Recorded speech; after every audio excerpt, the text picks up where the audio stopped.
Fala galera, salve, salve galera, salve, salve, sejam muito bem-vindos ao canal Raíza Simplício. Estamos na área com muitas novidades para vocês. Vamos falar sobre os bastidores dos primeiros dias de Jorge Sampaoli no Flamengo. Estreia com vitória sobre o Nublense na Copa Libertadores. Vamos falar sobre isso e Maracanã. Será que o Flamengo corre risco de perder o Maracanã? O Vasco entrou novamente na justiça e está vindo para cima. O Vasco vem com tudo pelo Maracanã e a gente vai explicar a situação para vocês, que é uma situação preocupante para Flamengo e Fluminense neste momento. Eduardo Bandeira de Melo rebateu o presidente Rodolfo Landim, que nesta semana defendeu a SAF no Flamengo. Landim, pela primeira vez, defendeu a SAF no Flamengo e o Bandeira de Melo não gostou. A gente vai falar sobre isso e muito mais para vocês a partir de agora. Então, você que está chegando por aí, deixa aquele like aqui no nosso vídeo, que o seu like é muito importante para a gente. Se inscreva aqui no nosso canal também, gente. Se inscreva aqui que a gente precisa demais da ajuda de vocês. Vamos lá, então.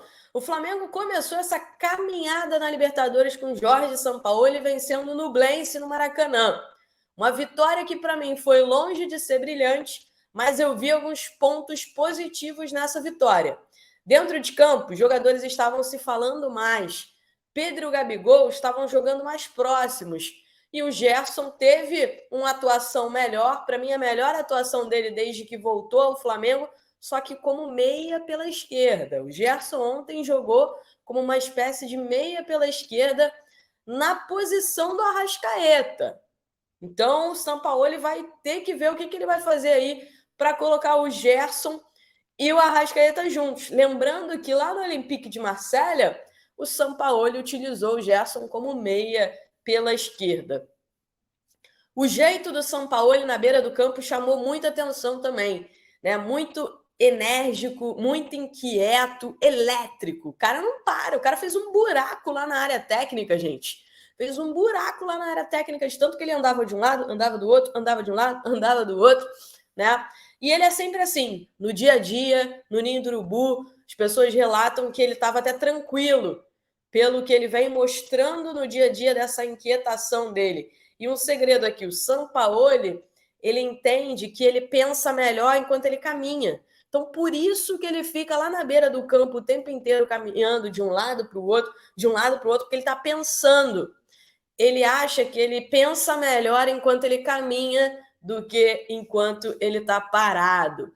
Vitória importante, deu uma confiança maior para os jogadores e no dia a dia, como eu falei para vocês, ele está bem ativo, bem quieto, buscando melhorar a preparação física do Flamengo. Para quem me acompanha aqui, eu já tinha trazido para vocês que ele pediu um informe super detalhado das condições físicas de cada jogador e ele está muito focado em melhorar a equipe fisicamente, tá? E nos treinos também aquela inquietação. O Flamengo jogou ontem à noite e treinou hoje de manhã. Não foi à tarde o treino, não, tá? Foi de manhã.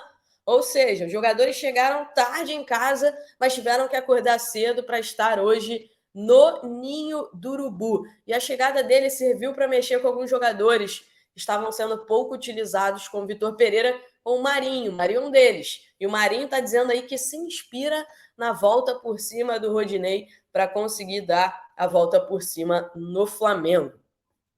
Vamos ver como é que vai ser esse jogo agora contra o Internacional, domingo às 11 da manhã no Beira-Rio, jogo importante pelo Campeonato Brasileiro. Agora vamos falar sobre o Maracanã, gente, Maracanã, porque a coisa tá dando o que falar, tá? O Flamengo e Fluminense, eles estão tentando uma nova permissão de uso do Maracanã, enquanto a licitação ela está parada. O processo de licitação está parado desde outubro do ano passado. E o contrato de permissão de uso de Flamengo e Fluminense termina agora no dia 28 de abril. Eles estão tentando renovar, tá? E o Vasco está de olho nessa situação. De olho nessa solicitação, né, desse desejo de Flamengo e Fluminense de renovar pela 7ª vez, o Vasco entrou na justiça, já entrou na justiça, tá? Com mandado de segurança, com pedido de liminar para que a Casa Civil do Estado do Rio de Janeiro, né, para que o Estado do Rio de Janeiro realize um chamamento público para concorrência pela ascensão temporária do estádio do Maracanã. Ou seja, essa permissão de uso temporária, o Vasco entrou na jogada e o Vasco já quer. O Vasco já quer, tá? E o Josh Wander, sócio e fundador da 77 Partners, a empresa que cuida da SAF do Vasco, ele está vindo para o Rio de Janeiro para ficar em cima dessa situação do Maracanã. Ele está vindo para o Rio de Janeiro para ficar em cima dessa situação do Maracanã. Daqui a 8 dias, a permissão de uso de Flamengo e Fluminense acaba, tá? O governo do estado já estava inclinado a dar mais uma permissão de uso pelo período de mais um ano, enfim, mais 12 meses, né? Só que o Vasco entrou na parada, já entrou na justiça e o Vasco quer participar dessa permissão de uso temporária do Maracanã enquanto não sai a licitação, tá? E o TCE recomendou o chamamento público. O TCE recomendou o chamamento público para essa sessão temporária do estádio do Maracanã. Então, o Vasco, que vai jogar no Maracanã, ganhou na justiça o direito de jogar contra o Palmeiras no Maracanã, né? Continua indo à justiça para administrar também o Maracanã. E vamos ver o que vai acontecer na próxima semana, porque os bastidores dessa situação estão quentíssimas, tá? Falando em bastidores, vamos falar sobre SAF no Flamengo, porque nesta semana, pela primeira vez, o presidente Rodolfo Landim defendeu publicamente a SAF. Em uma reunião com sócios do Flamengo, ele defendeu a SAF. E ele já tem até um modelo, tá? Ele já tem até um modelo de gestão que ele deseja para o Flamengo, de gestão de SAF. E ele disse, ó, para a gente competir com o modelo de gestão de sucesso, para a gente, né? É mais gente para competir com o modelo de gestão do Flamengo. E ele diz que a SAF dos clubes é uma nova ameaça. E por isso o Flamengo tem que olhar para isso, para se transformar em SAF. E ele disse, existem oportunidades mantendo o controle com os sócios do Flamengo. Podemos vender, por exemplo, uma porcentagem do clube no mercado, na Bolsa de Valores. Assim, mais ou menos como é o do Manchester United. E assim captar recursos para a construção do estádio de graça. Ele erra quando ele fala isso. Se o Flamengo vai vender uma porcentagem do clube para construir o estádio, a construção do estádio não é de graça, né, Landim? Com todo respeito. Se você está vendendo uma parte do clube para construir o estádio, a construção do estádio não é de graça. Não tente fazer o torcedor de bobo com isso. Tá?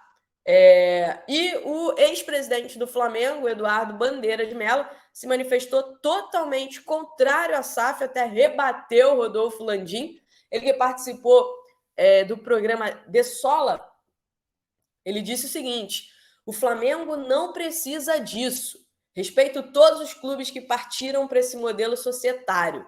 No caso do Botafogo, do Vasco, do Cruzeiro, era a única alternativa. Era isso ou acabar. Então, acho que eles fizeram muito bem. No caso do Flamengo, a gente fez todo o nosso dever de casa enquanto sociedade sem fins lucrativos.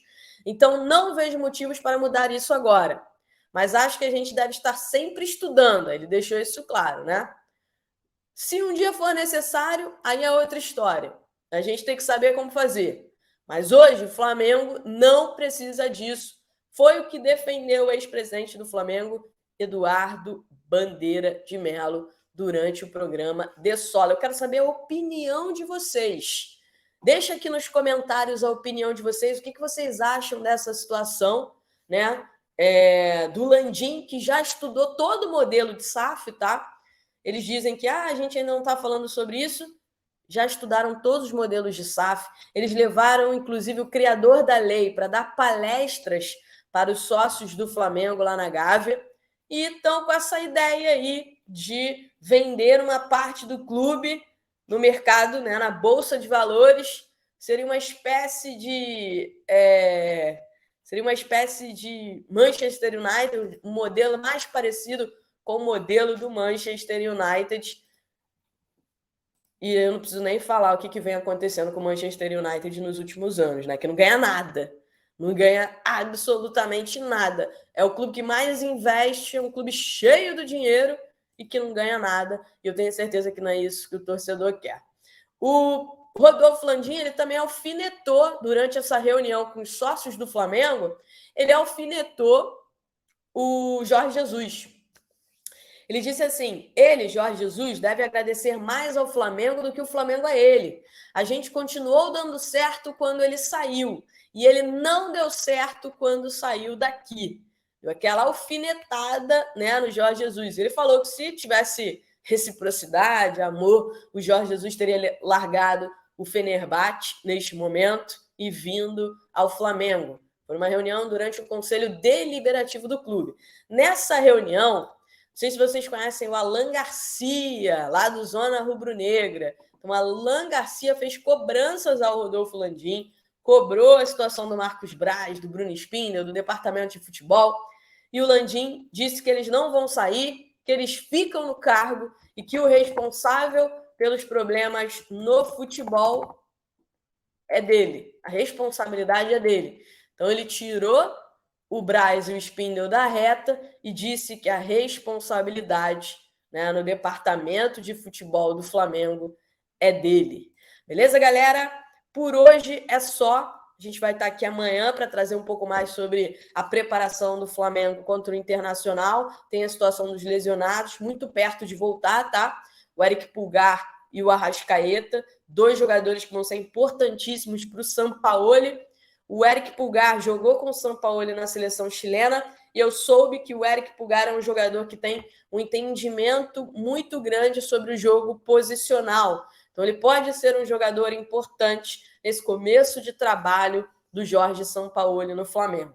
E o Arrascaeta eu não preciso nem falar nada, né? O Arrascaeta, o Flamengo sofre demais na ausência do Arrascaeta, sofre muito para criar. E o Arrascaeta faz falta demais, mas está muito perto de voltar. O Racing, venceu o Alcas, quase empatou, tá? Venceu por 3-2, a vitória foi no sufoco. E o próximo adversário do Flamengo na Libertadores é o Racing lá na Argentina. A vitória no sufoco do Racing contra o Alcas foi lá na Argentina, tá? Não foi na altitude, não. Grande beijo para vocês, galera. Não esquece o like, deixa o like. Se inscreva aqui no nosso canal, que é muito importante pra gente. Valeu? Grande beijo para vocês. Tchau, tchau.